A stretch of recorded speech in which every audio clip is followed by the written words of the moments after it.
या तो इंडिविजुअली या मिलके मुझे आते हैं CDF स्कीम के मुतालिक और CDF स्कीम में जो कुछ खामियां हैं उनको दूर करने के लिए। मैं आपकी वसादत से हाउस को इन्फॉर्म करना चाहता हूं कि पिछले 1-2 महीने से लगातार इस स्कीम को हम रिव्यू करते आए हैं कि कहां पे इसमें हम थोड़ी सी बेहतरी ला सकते हैं, और कुछ चेंजेस जो हम प्रपोज कर रहे हैं जो कि गवर्नमेंट की तरफ से अप्रूव हुए हैं, मैं हाउस को उनके बारे में इन्फॉर्म करना चाहता हूं। शुरू में तो मैं उस चीज़ का जिक्र करूंगा जो फिलहाल हम नहीं कर सके, आगे जाके उस पर हम दोबारा गौर करेंगे। जो वर्क अलॉटमेंट की मांग हुई है उसको फिलहाल पेंडिंग रख के जो बाकी चेंजेस हमने किए हैं वो उनके बारे में मैं हाउस को इन्फॉर्म करना चाहता हूँ। पहली बात ये, ceiling under power development infrastructure has been withdrawn and now the honorable MLAs can recommend works for power development infrastructure without any upper ceiling, which was earlier rupees 50 lakhs. Ceiling of rupees 10 lakhs for installation of solar lights has been withdrawn. Under PHE sector, purchase of mobile water tankers is now permissible. Individual household connectivity in PHE sector is also now permissible. Purchase of school vans and buses, both 3 and 4-wheeler, is now permissible. Under health sector, purchase of wheelchairs, tricycles, manual and motorized, electric scooties is now permissible.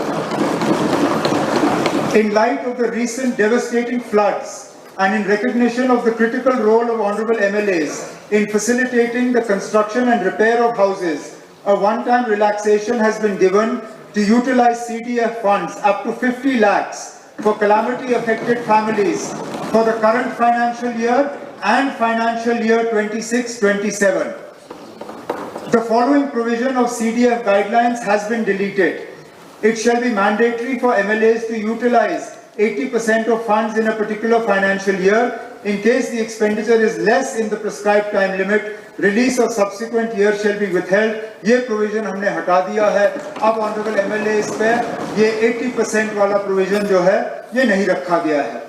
आपको याद होगा speaker साहब के assembly session के दौरान मैंने कहा था कि हम CDF को MP LADS के गाइडलाइंस के तहत करेंगे, लेकिन MP LADS में कुछ खामियां हैं जो कि हम CDF से दूर करना चाहते थे। तो MP LADS से हटके 2-3 चीजें जो हैं हम CDF में दोबारा वापस लाना चाहते हैं, उनका मैं जिक्र करूं।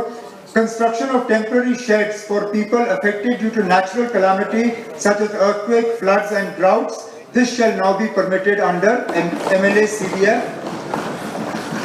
Grant in aid to old age homes, shelters, orphanages for purchase of bedding, utensils, books and uniforms for a maximum limit of 3 lakhs shall now be permissible under CDF guidelines. Grant in aid to youth clubs, sports organizations for purchase of sports equipment through government organizations and agencies to a maximum limit of 3 lakhs shall now be permitted under CDF guidelines.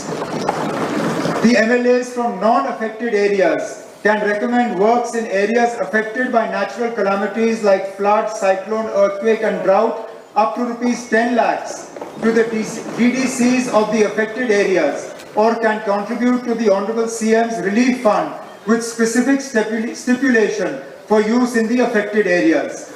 And finally, upgradation of houses.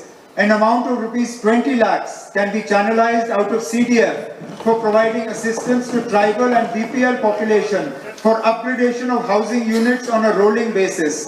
The funds shall flow to beneficiaries on the analogy of the PMAY and will be governed by laid down provisions regarding physical verification and scrutiny. Now, इन तमाम changes को scheme में लाने के बाद मैं उम्मीद करता हूँ कि CDF के इस्तेमाल का और ज़्यादा होगा, CDF का फायदा जो है और ज़्यादा इलाकों में होगा। बीच बीच में मैं जानता हूँ कि और चेंजेस लाने का जो है ऑनरेबल MLAs की तरफ से मशवरा आएगा। जहाँ जहाँ मशवरा होगा उसको हम कंसिडर कर लेंगे, लेकिन फिलहाल ये नए गाइडलाइंस इंप्लीमेंट हो फिर आगे और देख लेंगे।